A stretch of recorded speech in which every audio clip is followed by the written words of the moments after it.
Evangelina Mordecai pesaba 300 libras el día que decidieron arrojarla al pozo de los desechos humanos. No porque fuera malvada, ni ladrona, ni asesina. Su único crimen había sido existir en un cuerpo que ofendía los ojos mezquinos de Perdition Falls, un pueblo que medía el valor humano en onzas de carne sobrante. La multitud se había congregado en la plaza como buitres hambrientos, sus rostros contorsionados por una alegría sádica que helaba la sangre. ¡Que ruede la cerda!, gritaba Malachi Crowbone, el alcalde autoproclamado, un hombre cuya delgadez enfermiza contrastaba cruelmente con su corazón podrido. Sus manos huesudas señalaban hacia Evangelina, quien permanecía inmóvil en el centro del círculo humano, sus ojos azules como lagos congelados, reflejando una dignidad que ninguna humillación podría quebrar. El vestido de algodón gastado se pegaba a su figura imponente, pero su postura erguida desafiaba cada insulto, cada risa cruel. Los niños del pueblo, educados en el odio desde la cuna, recogían piedras del suelo polvoriento. Sus madres, envueltas en chales de hipocresía, no los detenían. Al contrario, sus sonrisas retorcidas alentaban la barbarie. «Es por el bien del pueblo», murmuraba la señora Featherstone, una mujer que había confundido la mezquindad con la virtud desde que tenía memoria. Evangelina había llegado a Perdition Falls en un carromato destartalado 3 años atrás, huyendo de un pasado que guardaba celosamente en su corazón. Traía consigo una pequeña fortuna en monedas de oro, fruto de una herencia inesperada, y una habilidad extraordinaria para la costura que había salvado más matrimonios de los que podía contar. Pero en este lugar maldito, la bondad era una debilidad y la diferencia, un pecado capital. «Reverendo Ashworth», suplicó con voz ronca pero firme, dirigiéndose al único hombre que debería haber mostrado compasión. El ministro, flaco como un espantapájaros y 2 veces más hueco, evitó su mirada. Sus labios se movían en una parodia de oración, pero sus palabras eran veneno disfrazado de santidad. «El Señor aborrece la glotonería», murmuró, y el eco de su cobardía resonó en cada alma presente. La multitud se movía como una bestia de muchas cabezas, empujándola hacia el pestilo. Era un pozo de 10 pies de profundidad donde el pueblo arrojaba sus desperdicios más inmundos, un agujero que apestaba a muerte y desesperación. Las manos la empujaron, los gritos la ensordecieron, pero Evangelina no lloró. Su silencio era más poderoso que 1000 lamentos, más digno que cualquier súplica.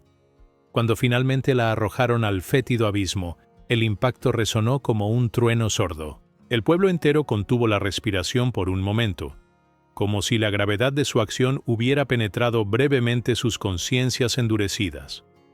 Pero el momento pasó, y las risas volvieron a brotar como pus de una herida infectada. Desde el fondo del pozo, Evangelina alzó la vista hacia el círculo de luz que se cerraba sobre ella.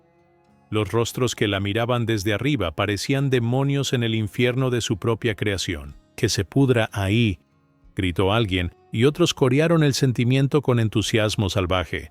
Pero había alguien más observando desde las sombras de los edificios circundantes.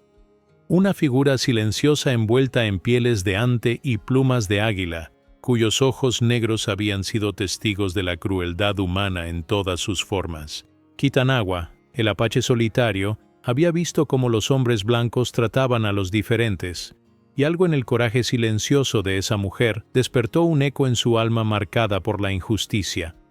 La noche caía sobre Perdition Falls como un manto de juicio, y en las profundidades del pestilo, Evangelina Mordecai comenzaba una transformación que ninguno de sus torturadores podría imaginar. El apache solitario se movía ya entre las sombras, preparándose para un acto de humanidad que desafiaría todo lo que ese pueblo creía saber sobre la justicia, la compasión y el verdadero significado de la fuerza. Kitanawa había aprendido a caminar sin ruido antes de cumplir los 5 años, cuando los soldados azules masacraron a su tribu en el Cañón de las Lágrimas Sangrientas. Ahora, 20 años después, esa habilidad le permitía moverse por Perdition Falls como un espíritu vengador, invisible a los ojos de quienes habían convertido la crueldad en un espectáculo público. Sus mocasines de piel de ciervo no levantaban ni una mota de polvo mientras se acercaba al pestilo bajo el manto estrellado de la noche. El hedor que emanaba del pozo habría hecho retroceder a cualquier hombre común, pero Kitanawa había olido la muerte en todas sus formas. Respiró profundamente, separando los olores, desperdicios humanos, carne podrida, metal oxidado, y debajo de todo eso, algo más limpio y humano. La mujer seguía viva. Su respiración irregular llegaba hasta él como el susurro de una plegaria no pronunciada. «Mujer de corazón fuerte», murmuró en su lengua apache, las palabras flotando en el aire nocturno como humo sagrado. Se acercó al borde del pozo y miró hacia abajo. En la oscuridad casi absoluta, apenas podía distinguir la forma de Evangelina, acurrucada contra una pared de tierra y piedra, inmóvil, pero alerta. Sus ojos brillaban como estrellas atrapadas en un cielo de barro. Evangelina alzó la vista al escuchar el susurro extraño. Por un momento, creyó que la desesperación le jugaba trucos a la mente, pero la silueta que se recortaba contra las estrellas era real, sólida, y emanaba una presencia que no había sentido en años.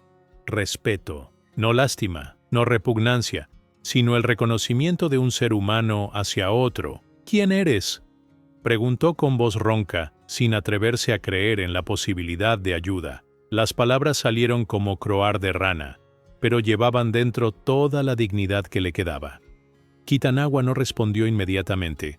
En su cultura, las palabras tenían poder y no se malgastaban en promesas vacías. El apache desató una cuerda de fibra de yuca de su cintura, trenzada con la paciencia de generaciones de supervivientes. La había tejido su abuela antes de morir en la reservación, susurrándole que algún día salvaría una vida con ella. Nunca imaginó que sería la vida de una mujer blanca arrojada al pestilo por su propio pueblo. «Soy Kitanawa», dijo finalmente, su voz profunda resonando en las paredes del pozo como el rugido distante de un puma. «En tu lengua, el que camina entre mundos, he visto cómo tu pueblo te trata. Conozco esa crueldad». Las palabras llevaban el peso de 1000 injusticias, de niños apache vendidos como esclavos, de mujeres violadas por soldados que se llamaban a sí mismos cristianos. Evangelina sintió algo quebrarse en su pecho, algo que había mantenido rígido durante 3 años de humillaciones constantes. Era la primera vez que alguien reconocía su humanidad sin condiciones, sin juicios, sin la necesidad de que se disculpara por existir. Las lágrimas que había contenido durante la tortura del día brotaron finalmente, silenciosas y liberadoras. «No puedo subir por esa cuerda», susurró, la realidad de su situación golpeándola como un puño. «Peso demasiado. Se romperá». Era la primera vez que hablaba de su peso sin vergüenza, simplemente como un hecho, una variable en una ecuación de supervivencia. Kitanawa sonrió en la oscuridad, una sonrisa que ella no podía ver pero que algo en su voz le transmitía. «La cuerda no es para subirte, mujer valiente, es para bajarte comida, agua y mantas. Tu fuerza está en resistir, no en huir. Aún no es tiempo de salir. Primero, este pueblo debe aprender una lección que nunca olvidará». Durante 3 días, Kitanawa alimentó a Evangelina como un jardinero cuida una flor rara en terreno hostil. Bajaba por la cuerda frascos de agua cristalina del manantial sagrado, carne seca de venado curada con hierbas que fortalecían el alma, y mantas tejidas con lana de oveja que había tomado prestadas de las granjas circundantes.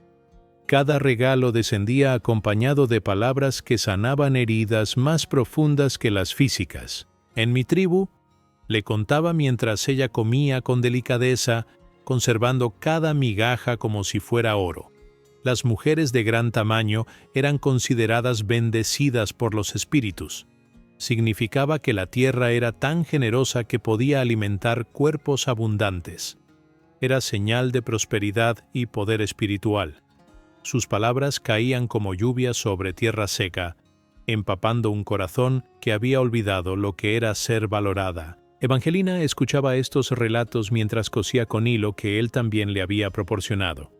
Sus manos, hinchadas pero hábiles, transformaban retazos de tela en pequeñas obras de arte.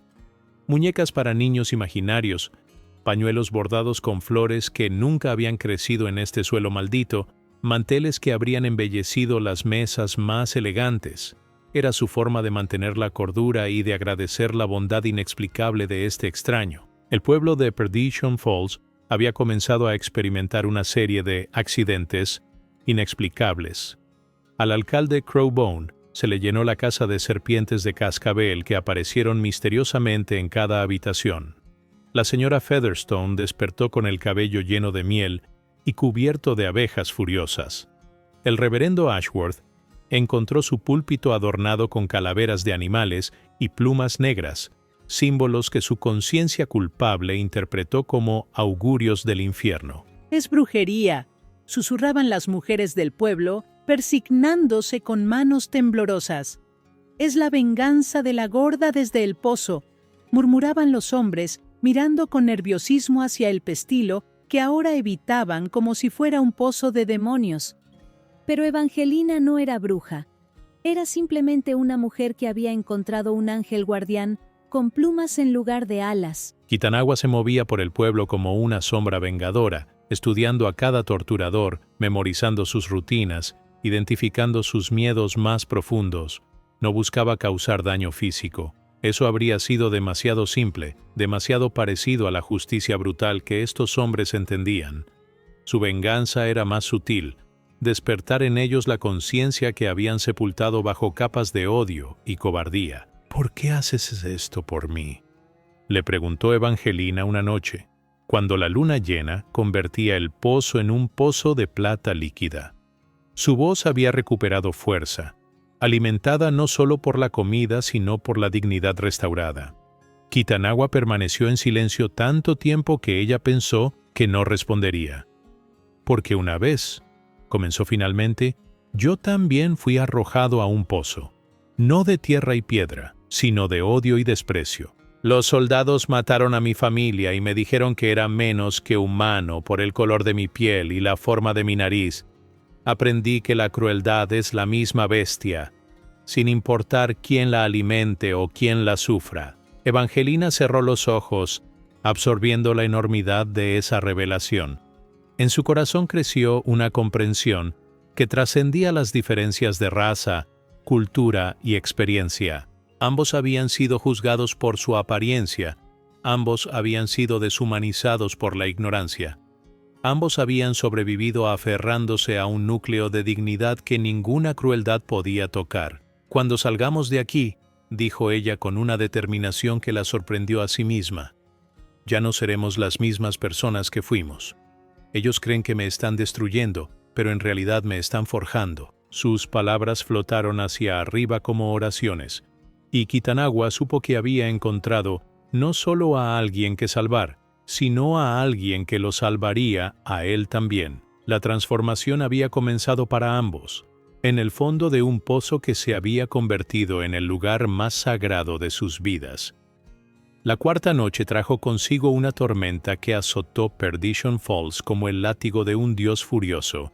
Los relámpagos iluminaban el pueblo con destellos fantasmales, revelando las figuras encapuchadas que se movían entre las casas como espíritus de la venganza.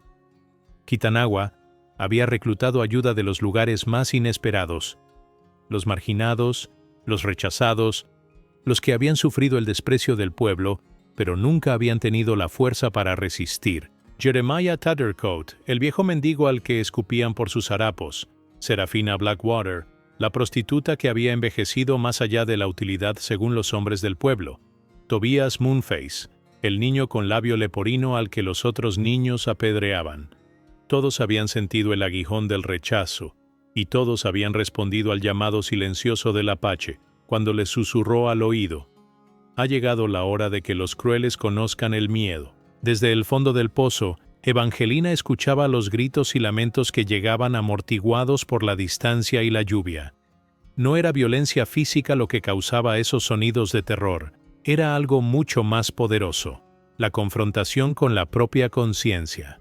Kitanagua había diseñado para cada torturador una experiencia que los obligaría a verse tal como realmente eran. El alcalde Crowbone despertó atado a una silla frente a un espejo, rodeado de imágenes de todas las personas que había humillado durante su mandato. Cada fotografía, cada dibujo, cada recorte de periódico mostraba una cara que él había pisoteado en su camino al poder. Una voz en la oscuridad le susurraba los nombres, uno por uno, recordándole cada crueldad, cada injusticia que había perpetrado en nombre del orden. La señora Featherstone se encontró encerrada en una habitación llena de espejos deformantes, pero estos no distorsionaban su cuerpo, distorsionaban su alma.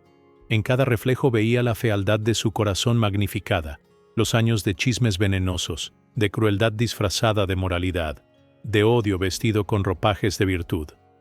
Sus propios gritos de horror resonaban multiplicados hasta el infinito. El reverendo Ashworth fue el que recibió el tratamiento más elaborado. Kitanawa lo había transportado, inconsciente, a una cueva en las montañas donde los ecos magnificaban cada sonido. Allí, rodeado de velas que proyectaban sombras danzantes, fue obligado a leer en voz alta cada pasaje bíblico sobre compasión, caridad y el amor al prójimo que había ignorado durante años. Su propia voz lo condenaba. Cada versículo era un martillo que golpeaba el yunque de su hipocresía. ¡Basta!, gritaba el reverendo, pero los ecos devolvían sus palabras transformadas. Compasión, amor, perdón. Era como si la cueva misma lo obligara a recordar lo que significaba ser verdaderamente cristiano. Las lágrimas corrían por sus mejillas cuando finalmente comprendió la magnitud de su traición a todo lo que decía representar. Evangelina, mientras tanto, había experimentado su propia transformación. Los días en el pozo, alimentada por la bondad genuina y protegida por la fuerza de alguien que la veía como un ser humano completo, habían despertado en ella una fortaleza que no sabía que poseyera. Ya no era la mujer que había llegado a Perdition Falls buscando refugio. Era una guerrera forjada en el crisol del sufrimiento y templada por el amor incondicional. «Puedo oír sus gritos», le dijo a Kitanawa cuando él bajó a visitarla esa noche tormentosa. «Pero no siento placer en su sufrimiento, solo pena, por lo pequeños que han elegido ser». Su voz llevaba una sabiduría que trascendía el dolor, una compasión que había florecido precisamente en el lugar donde debería haber crecido el odio. Kitanawa se acuclilló al borde del pozo, admirando la mujer en la que se había convertido. «Esa es la diferencia entre nosotros y ellos», murmuró. «Nosotros fuimos quebrados y elegimos sanar. Ellos han vivido enteros y han elegido quebrarse». Androniti. Sus palabras flotaron en la noche lluviosa como una profecía, anunciando el cambio que estaba por venir. «Mañana», dijo con la certeza de quien ha visto el futuro en los ojos de un búho, «saldrás de este pozo, pero no como la mujer que arrojaron. Saldrás como la mujer que eligieron crear, más fuerte, más sabia, más compasiva de lo que jamás creyeron posible». La tormenta comenzó a amainar, y con ella los gritos del pueblo. La primera fase de la venganza había terminado. Ahora comenzaba la verdadera revolución. La transformación de Perdition Falls en un lugar donde la humanidad pudiera florecer en lugar de pudrirse. El amanecer del quinto día llegó vestido de oro y silencio. Los habitantes de Perdition Falls despertaron con la sensación de haber vivido 1000 pesadillas en una sola noche, pero también con algo que no habían experimentado en años: la incomodidad de una conciencia despierta. Las calles, habitualmente bulliciosas con el comercio de la crueldad cotidiana, permanecían inquietantemente vacías. Kitanawa había pasado la madrugada preparando la escena más importante de su elaborado teatro de justicia. Con la ayuda de sus nuevos aliados, había colocado alrededor del pestilo una serie de espejos de diferentes tamaños, todos orientados de manera que cuando el sol alcanzara su cenit, la luz se concentraría en el pozo como un faro de revelación. Cada espejo había sido liberado de las casas de quienes habían participado en la tortura de Evangelina. Serafina Blackwater, transformada por la experiencia compartida de la rebelión, había trabajado toda la noche cosiendo un vestido digno de una reina. Utilizó las telas más finas que pudo encontrar, seda robada de la tienda del alcalde, encaje arrancado de las cortinas de la señora Featherstone, terciopelo extraído de los asientos de la iglesia. Era un vestido diseñado para una mujer de las dimensiones de Evangelina, pero cortado con la elegancia de una diosa. «Es hora, hermana de mi alma», le gritó Kitanawa al pozo cuando el sol alcanzó la posición correcta. Los espejos comenzaron a dirigir haces de luz dorada hacia las profundidades, transformando el pestilo en un pozo de oro líquido. La cuerda que descendió esta vez era diferente, más gruesa, tejida con fibras de cáñamo y reforzada con tiras de cuero. No era para subir a Evangelina, era para bajar a Kitanawa.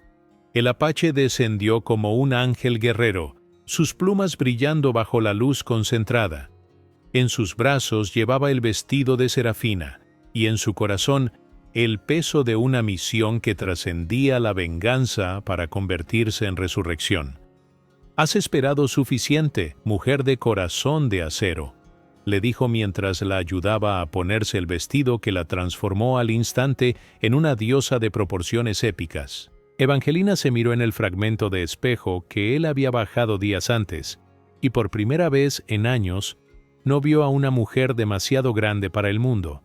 Vio a una superviviente, a una guerrera, a alguien que había descendido al infierno y había emergido con el fuego de la justicia ardiendo en sus ojos. El vestido no ocultaba su tamaño, lo celebraba, lo presentaba como una fuerza de la naturaleza imposible de ignorar. Cuando los habitantes de Perdition Falls escucharon el primer grito, salieron de sus casas como sonámbulos. Lo que vieron los paralizó. Evangelina Mordecai ascendía del pestilo no como una víctima rescatada, sino como una reina reclamando su trono. Kitanawa la alzaba con una fuerza que parecía sobrenatural, cada músculo de su cuerpo trabajando en perfecta armonía para devolverla al mundo de los vivos.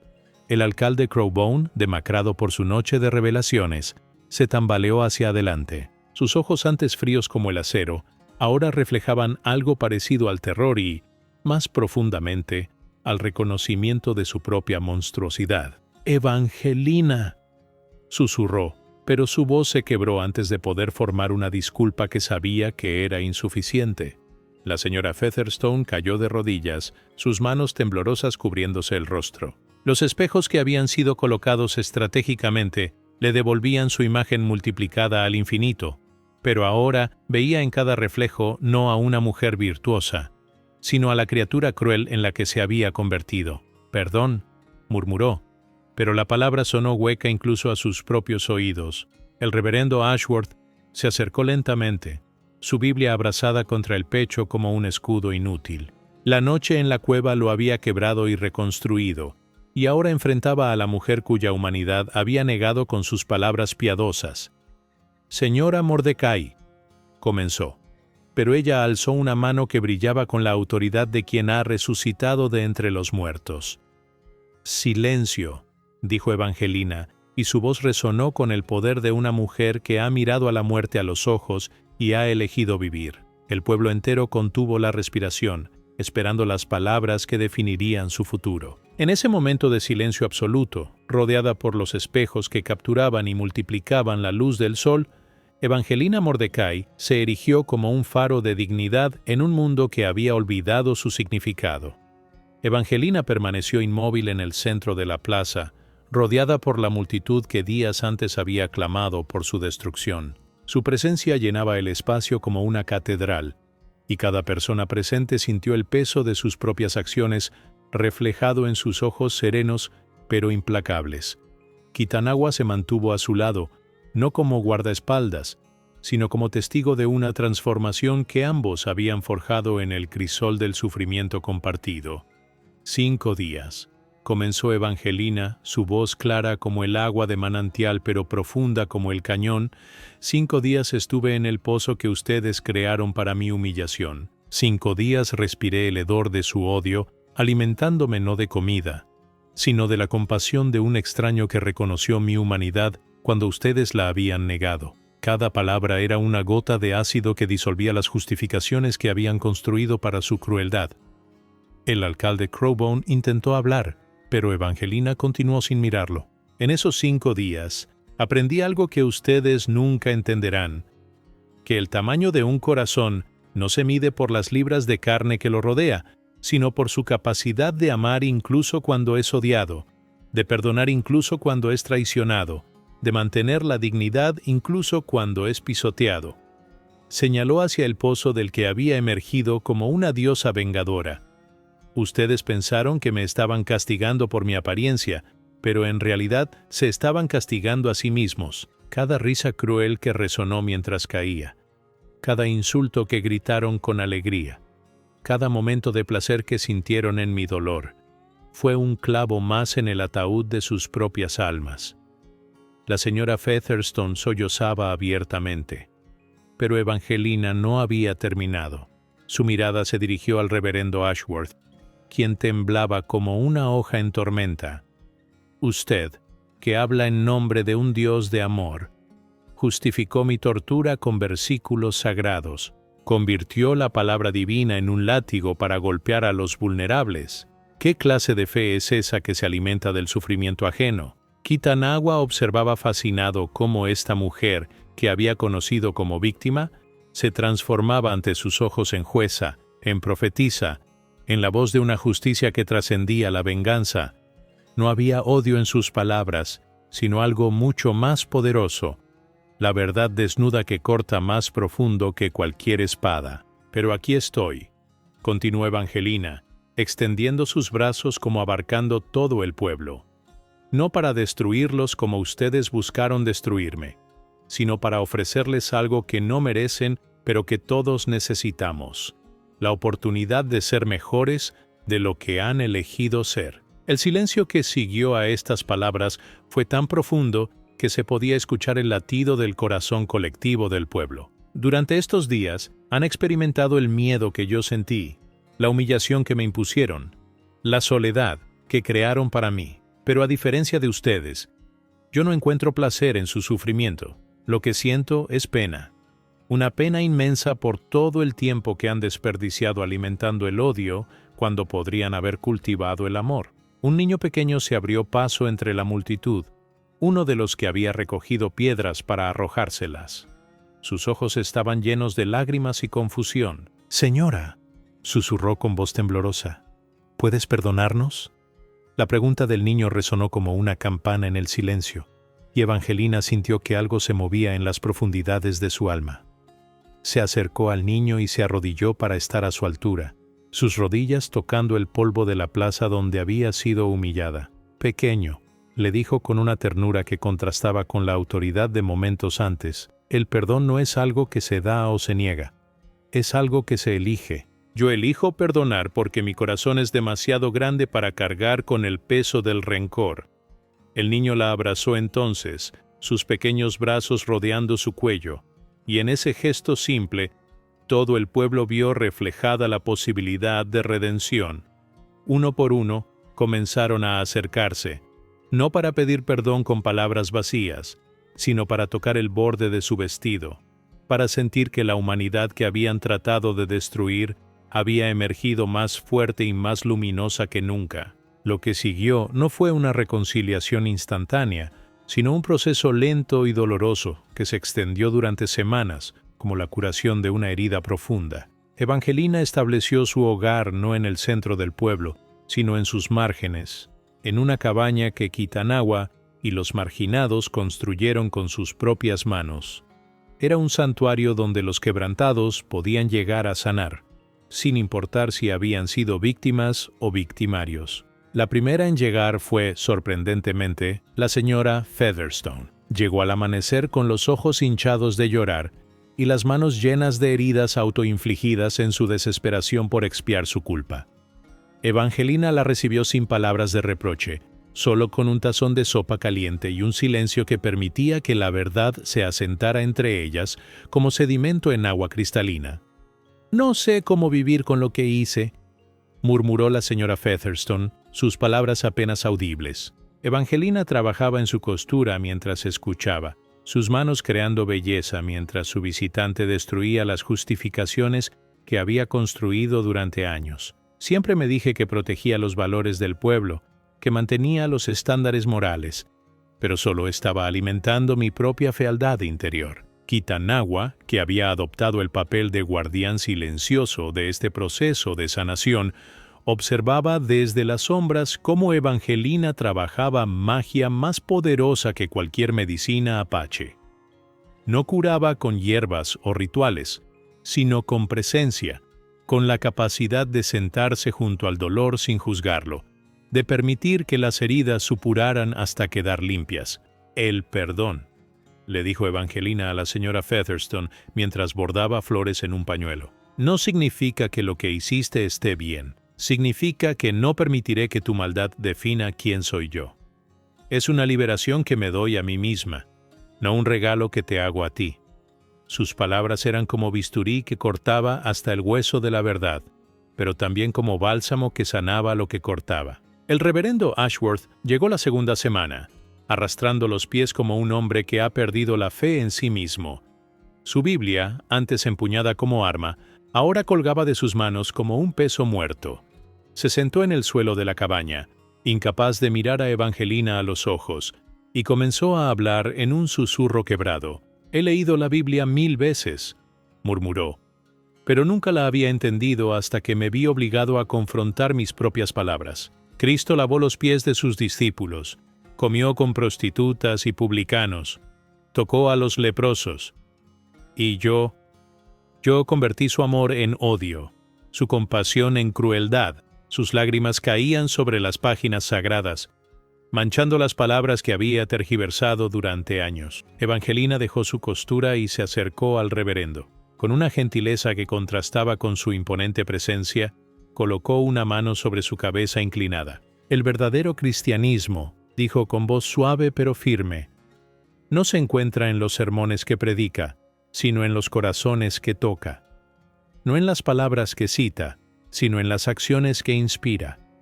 Usted puede elegir comenzar de nuevo, pero esta vez, deje que el amor guíe sus palabras.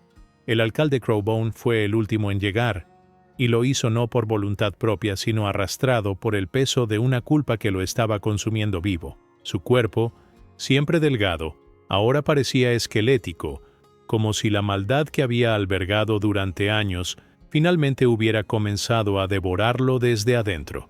Se postró ante Evangelina no como un político calculador, sino como un hombre quebrado que finalmente veía la magnitud de su propia vaciedad. «No vengo a pedir perdón», dijo con voz ronca, «porque sé que no lo merezco. Vengo a entregarle el pueblo. Renuncio a mi cargo. Abandono mi poder. Me retiro de la vida pública. Pero antes de irme para siempre, quiero que sepa que usted ha logrado algo que yo nunca pude: unir a este pueblo. No en el odio, como yo hice, sino en la vergüenza compartida, y quizás en la esperanza de ser mejores». Kitanawa, testigo de estas transformaciones, sintió una admiración creciente por la mujer que había salvado del pozo. Ella había tomado el sufrimiento más cruel y lo había alquimizado en sabiduría. Había convertido la humillación en dignidad. Había transformado el odio en compasión. Era una lección que su propia alma marcada por la injusticia necesitaba aprender. «Hermana de mi corazón», le dijo una noche mientras contemplaban las estrellas desde el porche de la cabaña, «me enseñaste algo que mi pueblo perdió cuando nos arrebataron nuestra tierra, que la verdadera fuerza no está en resistir el dolor, sino en transformarlo en medicina para otros». Sus palabras flotaron en el aire nocturno como humo sagrado, bendiciendo el espacio donde dos almas heridas habían encontrado sanación mutua. La cabaña se había convertido en un lugar de peregrinaje no solo para los culpables, sino para todos los heridos de Perdition Falls. Los marginados que Kitanawa había reclutado para su venganza ahora encontraban en Evangelina no solo una líder, sino una madre espiritual que validaba su humanidad. Serafina Blackwater dejó la prostitución y se convirtió en aprendiz de costurera, sus manos expertas en placeres prohibidos ahora creando belleza pura. El pueblo comenzó a cambiar, no por decreto o por miedo, sino por contagio de compasión. Las mismas manos que habían arrojado piedras ahora construían rampas para que Evangelina pudiera moverse con mayor facilidad. Los mismos labios que habían gritado insultos ahora pronunciaban su nombre con respeto, no fingido sino genuino, nacido del reconocimiento de haber presenciado una grandeza de espíritu que trascendía cualquier limitación física. 2 años después, Perdition Falls había cambiado tanto que los viajeros que llegaban buscando el pueblo de mala reputación se marchaban confundidos y esperanzados. El Pestilo había sido convertido en un jardín memorial donde florecían las flores más hermosas del territorio, alimentadas por tierra que había sido testigo de la crueldad, pero que ahora germinaba con pasión. En el centro del jardín, una placa de bronce llevaba grabadas palabras que Evangelina había dictado. Aquí murió el odio. Aquí nació el perdón. Evangelina había establecido no solo un taller de costura que daba empleo a las mujeres del pueblo, sino una escuela donde enseñaba a los niños que la verdadera fuerza residía en la bondad, que la belleza auténtica nacía del corazón y que ningún ser humano era demasiado diferente para merecer amor. Sus estudiantes, muchos de ellos hijos de quienes la habían torturado, la adoraban no por lástima, sino por admiración genuina hacia alguien que había transformado el sufrimiento en sabiduría. Kitanawa permanecía a su lado, no como protector, sino como compañero de alma, como alguien que había encontrado en ella la respuesta a preguntas que había estado haciendo desde la masacre de su tribu. Juntos habían creado algo nuevo, una familia elegida que trascendía raza, pasado y apariencia física, unida por la comprensión de que la humanidad compartida era más fuerte que cualquier diferencia superficial.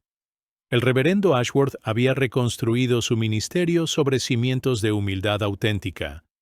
Sus sermones ya no citaban versículos como armas, sino que exploraban con sus feligreses el verdadero significado del amor cristiano. La iglesia, antes un lugar de juicio moral, se había convertido en un santuario de aceptación donde los quebrantados encontraban sanación y los perdidos encontraban dirección.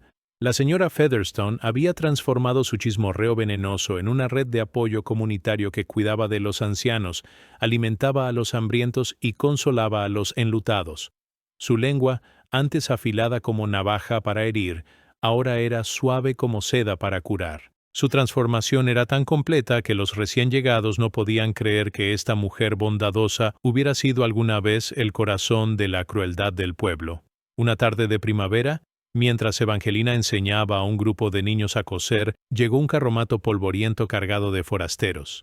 Entre ellos venía una mujer joven y gorda, sus ojos llenos del terror que nace de haber sido rechazada una y otra vez. Los niños corrieron hacia ella con curiosidad inocente, pero sin crueldad, porque habían sido educados en un mundo donde la diferencia era celebrada, no castigada. «Bienvenida a Perdition Falls», dijo Evangelina, levantándose de su silla y acercándose a la recién llegada con brazos abiertos. «Aquí no tienes que temer ser quien eres».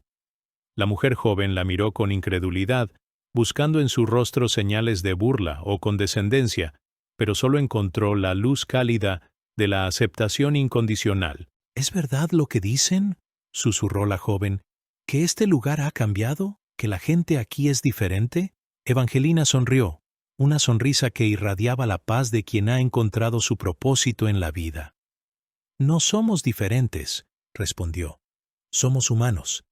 Y eso es suficiente».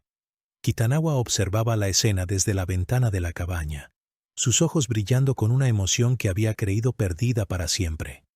Esperanza. En Evangelina había encontrado no solo a alguien a quien salvar, sino a alguien que lo había salvado a él, que había transformado su sed de venganza en hambre de justicia, su dolor en compasión, su soledad en comunidad.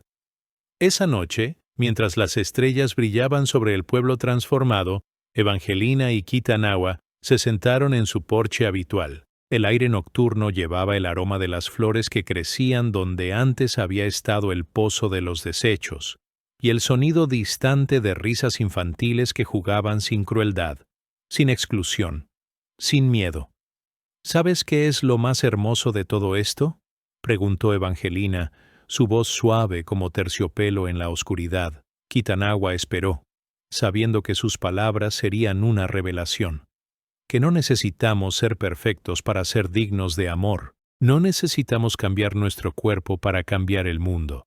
Solo necesitamos tener el coraje de amar cuando el mundo nos odia, de perdonar cuando el mundo nos hiere, de brillar cuando el mundo trata de apagarnos. Sus palabras flotaron en el aire nocturno como semillas de luz, llevando un mensaje que trascendía los límites de Perdition Falls para extenderse por todo el territorio. Que la verdadera revolución no se pelea con armas, sino con amor. Que la verdadera fuerza no se mide en músculos, sino en corazones. Y que la verdadera belleza no se encuentra en el espejo, sino en la capacidad infinita del alma humana para transformar el odio en esperanza. En el silencio que siguió, ambos supieron que habían sido testigos y artífices de un milagro, la prueba de que ningún ser humano está demasiado perdido para ser salvado, ningún corazón demasiado endurecido para ser ablandado, y ninguna comunidad demasiado tóxica para ser sanada.